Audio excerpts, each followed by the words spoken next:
Hey guys, Andy Austin, 19 years as a nurse practitioner and 15 years as owner of Advanced Practice Education Services. We're going to do a different video tonight.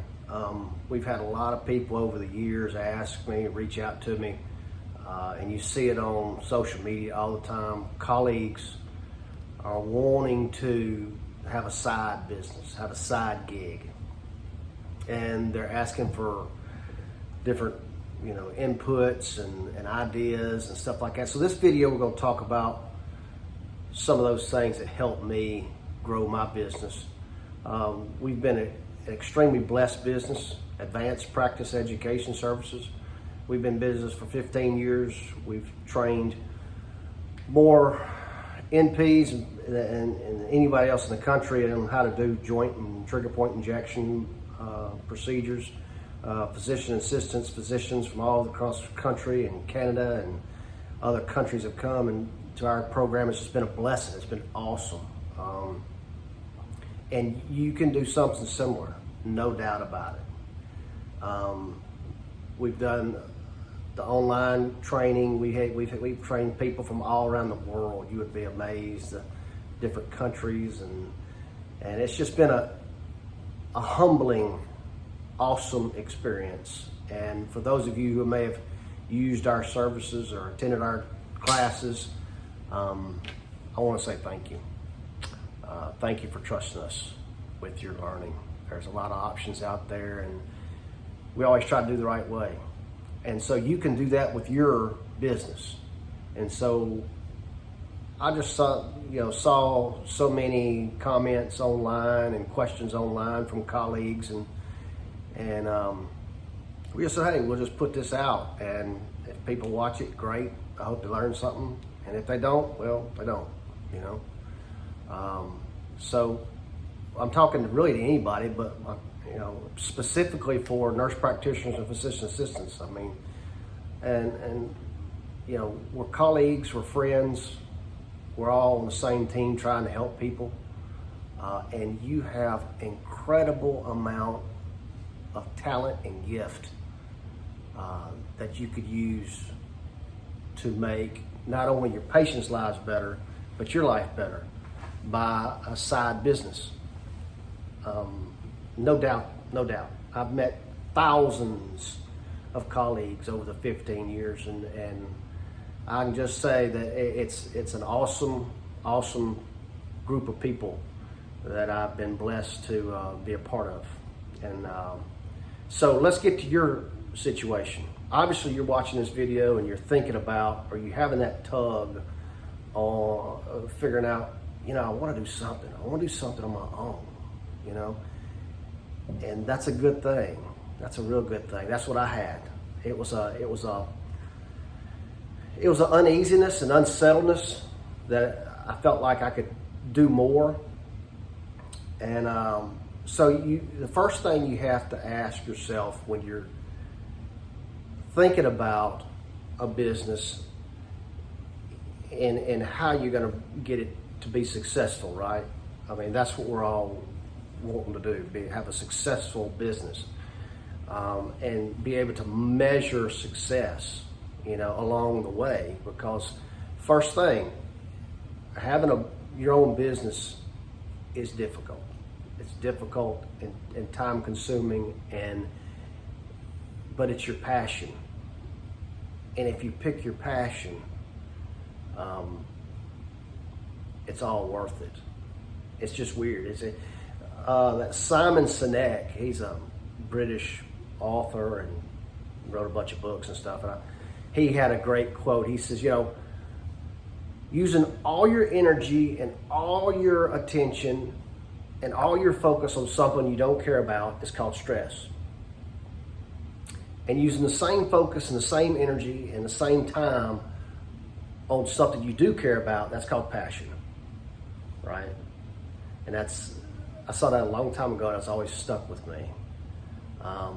So the big thing is we'll get to here in a minute, is really figure out what you want to do. But we're gonna get ahead of ourselves. But right now, if you're thinking about starting a business, the first question you need to ask yourself is why. Why?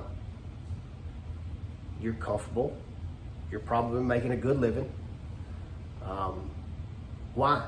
Why do you want to start a side business? Is it, and it's okay to write these things down. Why do I want to do this? And it's very helpful to write these down because it forces you to focus on them. And so, why do I want to start a side business? That could potentially lead into my own business, my single business. That's the goal, right? I mean, that's what we, that's most people's goal, right? So the why could be anywhere. Is it more freedom? Freedom to make your own decisions. Of course, autonomy. Is it more money? Is it more time to do what you want to do, passionate-wise? The past few years it's been difficult for healthcare in general, and you've heard the term the Great Resignation. People leaving healthcare. I think a lot of it has to do with people are not happy because they are not following their passion. They're in the healthcare field, but I think if you follow that passion and don't let fear get in your way, it's going to be hard. But if you focus on the right why you're doing it, and what you're doing, and money's important. But I'm going to tell you, if your number one reason why is for more money, longevity is not going to last. I mean, study after study after study shows people that are unhappy with their job, more money is not the fix, right? More money is not the fix. And I guarantee you that if you're unhappy at your current position, if your employer gave you $10,000 more a year, yeah, you'd be happy for a little while. But that unsettledness would not be quenched. It would not be satisfied. So money will come. Money is a reason, but it shouldn't be the main reason. Okay. So figure out the why. And after you figure out the why, figure out the what. And what I tell people is when they call me or email me or meet with me over the years, they ask, what do I need to do? What can I do for a side job? Well, no, that's not what it's about. What it's about is finding what you do better or as good as anybody else and trying to make it better, trying to do better. Because if you do that, people will see that in your work, okay? So what are you passionate about? Is it teaching? Is it owning your own clinic? Is it, a family practice clinic? Is it aesthetic? Whatever it is, what are you passionate about? And write down, what do I like to do? What do I like to do? And who do I like to work with? Is it young kids? Is it older patients? What type of audience are you looking to work with? Because you can do it. So that's the what, and that's something that you're not going to find online, guys. You're not going to find in a book. The reason why I started what I started is because I work in chronic pain management, and the feeling I got helping someone with a single injection in the knee, even if we both knew it was going to be, temporary, but the benefit they had during that time, it was like, yeah, we did good today. We helped people today, So I enjoyed that. And so when you enjoy something, you automatically get better at it, I think. Because once you decide this is what I want to do do and be the best at. It's just a consequence of your effort and to get better and learn more and then be the best you can at that thing. And you're very good at, we're all very good at identifying other people's one thing, right? How many of you, if you had a question about really some complicated cardiology, you know who to talk to? Really something out there unusual in women's health, you know who to call, right? Well, I guarantee you, you're on somebody's list, even if you don't know it, okay? That's what I'm talking about, is what you're good at. And I enjoy teaching, and I enjoy talking to people. I like seeing where people's from and hearing their stories and just, learning more about people. And this business really has, brought such joy to me over the 15 years. And before COVID, we average around 8 to 12 live conferences a year. Well, let me back up. The first several years we would do around 4 to 6, and we always try to do the best we can. And then it was getting larger and more need. So I sought assistance from some additional speakers that, when I say I got the 3 best in the country, sorry, I got them. They work with us and they're awesome. Dr. Ricky Lord, Dr. Thomas Cooper, and Teresa Westerfield, they're all nurse practitioners. They're fantastic people. They are wonderful people and fantastic clinicians and educators. And we took a year. I took a year to find the right people, because I knew in some of these live courses they would be the face of my baby, my business. And you got to be careful. That's a tricky step, but that's a step down the road from where you're at now. But so you figure out what you're good at and what excites you, what's your passion, what do you want to do, and then you figure out next how. Okay, and the how. The first two, the why and the how and the what, is all on you, right? It all happens here, okay? And then the how is, okay, I know why I want to do it. I know what I want to do. How am I going to pull this off? How am I going to do this? And so many people, when they come to me and they talk over lunch or something, and guys, if y'all have, always reach out to me. I'll help you any way we can. Answer questions or what have you. Put them in the comments, whatever. But the how could potentially be the first step in bringing somebody else in the equation. And there's good and bad points. But let me say this. Success or failure will not be affected by how many captains are on the ship. So what I'm saying is if you have a passion and you know what you want to do and why you want to do it, don't necessarily think that because you have a partner, you have a higher chance of being successful.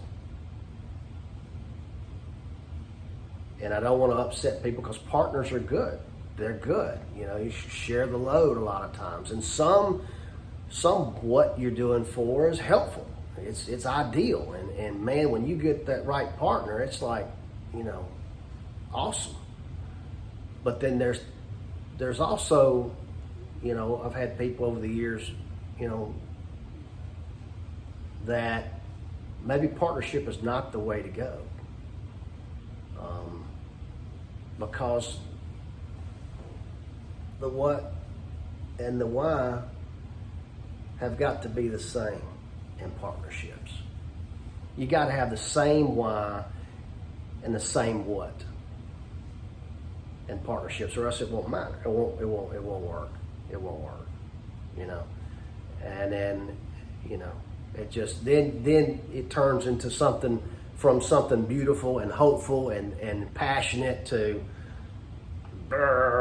you know, constant bickering, and I did this and she did that and he did that, and it's just it turns into a job then, right?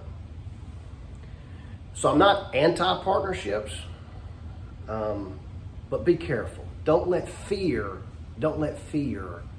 make that decision for you, okay? Because it will not affect whether or not it's going to succeed or not. In fact, in some cases, it will make it harder to succeed with a partnership. So the how also encompasses, is this going to be something that you have a brick and mortar? Is this something that you're going to be doing online? Is it going to be something both? Is it going to be something that's going to require travel? How do you want to provide this service? Okay? And how do you want to go about it? Do you want to go all in? Look, do your research. See what your competition is. What's the status quo? And no matter what, your goal should never be the status quo in anything. In anything. It should always be above. And what I tell people all the time is, you know, when you're car shopping, you say the word, and look, I drive a Chevy, okay? That's just the way I do. But if you say Chevy, you have a mental picture of an expectation. But if you say Mercedes, that's a different perception, right? That's all you gotta say. Make sure whatever you do, that you're the Mercedes in your type of business. Make sure from start to finish. And that takes time, but that should be your goal. So don't let just this status quo be your guiding light, you know, and don't ever figure out that, you know, say to yourself, well, no one's ever done it, so it can't be done. Look, when we rolled out trigger point injections because it was a need, there was not a trigger point injection model in the country, in the world that I know of. There was not one. So we started calling up Hollywood special effects. I'm in Louisiana, okay? So it was a dead giveaway. I was calling up Hollywood special effects studios, okay? And finally, I found a company. I designed the model. This is what I want. This is what makes it cool. This is the way I would want to learn if I was learning it. And we made them. And that's so cool. And so we're the only company in the country that has these interactive trigger point injections that we designed. I designed it on a kitchen table, drew it up, you know. It didn't have to be all this expensive stuff, so it's just whatever your passion is, find out what everybody else is doing, and then take it up 2 or 3 notches. And it doesn't mean pour more money into it, but you're doing it for the right reason, right? You're doing it to make a better experience for your customer, your patron, you're patient, whatever it is. So that's and when you do that, when you have that mindset, you'll be amazed just the amount of things that come your way. Long ago, I made a decision. I will never take a cent from any type of outside company that wanted to maybe have time with some of the people, be it physicians or nurse practitioners or PAs or chiropractors or athletic trainers or anybody that comes to our classes. I made that decision a long time ago. This is going to be what we do. And, you know, if they want outside companies that sell things to all of us, they ain't happening here. They ain't happening here. I don't need it. And we've turned down huge amounts of advertisement money because that's a standard. That's what we decided to do. Is there's enough commercializing and advertising at other places. Okay, so that was just a decision we made. So interesting, cool little story. We had a company that wanted us to, do a specific specific course for their people, and they have a lot of providers they want to train, and it was a particular type of procedure. And I said, you know what would be cool is I want like one of those cool computer animations. And I started looking, and there's nobody that had it. Nobody that had this specific look, okay? And that's what I wanted. So I finally, again, got on the phone and started talking to people, computer animations and everybody. And I finally got a guy. It was a gentleman, computer animator, expert, 10 out of 10. And we got to talking. And I told him what I wanted to do. And he said, that's pretty cool. And he said, well, how long does it need to be? I said, well, maybe, 30 seconds max, just, out, But I said, I've looked and there's no one had it. He said, well, I don't know what your budget is, but Mr. Austin, I usually charge $350 per second. Say what? Yeah, I charge $350 per second. All righty. I was about to hang up the phone. Thank you so much. That's beyond my budget. I appreciate it. Just to tell him, have a good day. The first question he asked me was, well, who you getting, who's your sponsors? Going back to those people, remember, that I made the decision 6-7 years prior. It was just a decision. I said, nobody. He said, wait, you don't have any companies advertising for you or, buying tables at your place or, no, nothing. He said, well, have you ever received a grant? No, I've never received a grant. I've never done anything like that because this is mine. This is what I wanted to do. I wanted freedom. That's what I wanted. I wanted freedom to do what I want to do and entertain people and teach people and have a good time. He said, well, what's your budget? And I told him my budget was probably about enough for 3 seconds of his time. That's what my budget was. Figure it out. He said, I'll tell you what, I'll do it. I said, so, excuse me? He said, yeah, I'll do it for that. And he gave me a 33-second video, finished, perfect, 10 out of 10 for what I was budgeting. That doesn't happen, people, unless you're following your passion. and you're doing it the right way. It doesn't. You can't prove to me otherwise. Because if he saw anything or heard anything in my voice that was disingenuous or not genuine, he would have said, well, that's my figure, and have a good day, you know.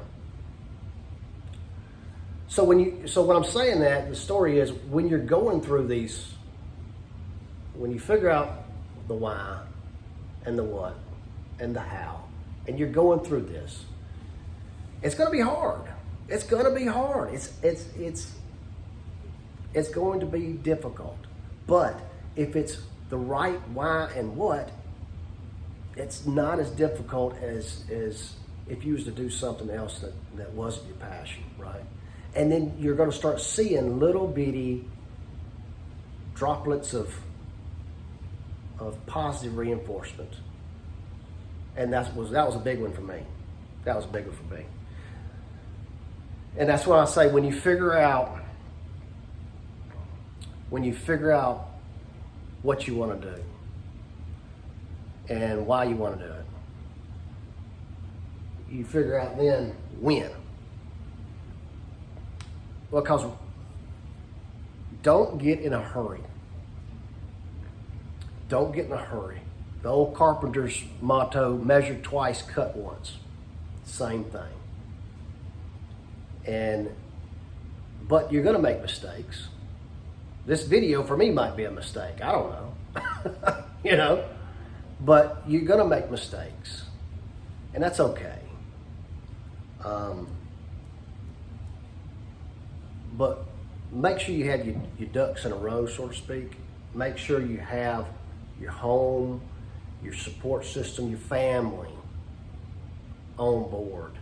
And because it's going to take more time, and it's going to take, you know, and the why should have something to do with them too, right? I mean, if your why is, well, I want a new BMW, well, that's not a great why. But if your why is, I want more time to have less stress in my life, to have more autonomy, so I can spend more time with my family, good quality time. Yeah, I mean, that everybody's on board then. So when you find out that win and you get everybody on board, go all in, man. Go all in. Hit it. Because don't let anyone talk you out of it. If you've asked yourself these things and you're honest with yourself, what am I good at? And it may not be the sexiest thing in the world that you're good at, but you are the best at that, and that's what you enjoy. So if you can bring that out and present it or provide that type of service to people, you know, in the best way possible, man, that's success, dude. That's success. Go all in. Don't let other people talk you out of it, because their why and what's different, man. That's not their passion, right?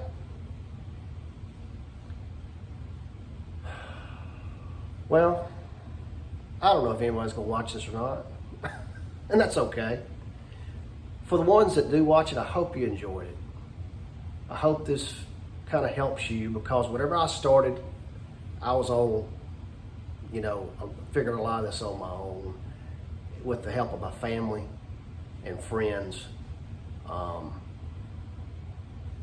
But the biggest take-home things are figure out why and what. What are you good at? What are you passionate about? And money can be a factor, but it doesn't need to be the main factor. Money will come. Money will come. Oh, and side note, the win, make sure you're in a financial situation to where it's like starting a fire, rubbing sticks together, you know, and your business starts taking off just a little bit, little fire, little fire, little fire. ideally, you don't want to be in a situation where you automatically need to start getting all the revenue from it, okay? Because things are going to come up, right? You want to have, and that's when it's hard then, because you may be working full time at your regular job and after hours getting your dream, getting your side business going. So you want to have that revenue that's trickling in to roll it back in to where you could, if you find out something, oh, hey, this is what I want to do, this is what I'm doing, hey, I figured out this might be a little bit cool, you have a little bit extra capital that's now feeding itself, right? Don't automatically just start taking it and putting it in your pocket.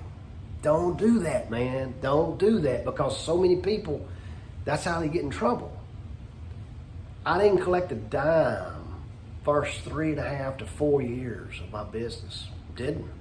Everything was going back into, now, when we went and did courses and stuff, we ate well, and the kids got to see little aquariums and stuff like that. That's all fun times. That's part of that why, right?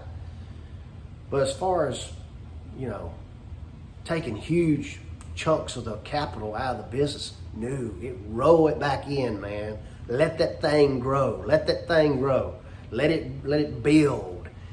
And you're blowing air on that fire. You're blowing the air on the fire and letting it get bigger. So that goes in the wind. Make sure you're in a situation financially to where you're not having to jump on any little bit of money that starts coming in initially. I'd say at least 18 months to 2 years, you would be able to let it breathe and let it grow itself. And when you see that business going, you may see this business, whatever it is, your thought is this way. All right, we're gonna go this, we're gonna do this. But all of a sudden you start providing that service or that care, and it starts branching off. There comes more people here, right? So you need to be able to adapt, and so keep it in between the ditches, but don't white knuckle it, man. Okay? You have your standards. This is what we're about. This is what we're going to do. This is how we're going to do it. This is why. But then within that, let it kind of find its way, and you'll know it. You'll know it when it comes up, because it'll keep you up at night. Oh man, should I do this or should I do that? I don't know. Go back to, is it good for your company? Is it good for your people? People meaning your customers, your patrons, your patients. Is it a good thing? And notice I didn't say, is it good for you? Because if it's good for your company and it's good for your people you're serving, it's going to be good for you in the long run, even if it means more work initially. Okay? Wise man told me one time, you take care of people, people will take care of you. And I always believe that. So that's all I got to say about that. I hope it helps. I'd like to hear from people. Put it in the comments, man. What are you thinking? And if you like it, subscribe. We'll be doing some more things like this. Share it. All right? Don't fear. Don't fear. Figure out those things. It's going to be all right. All right? Have a good night. Catch you later.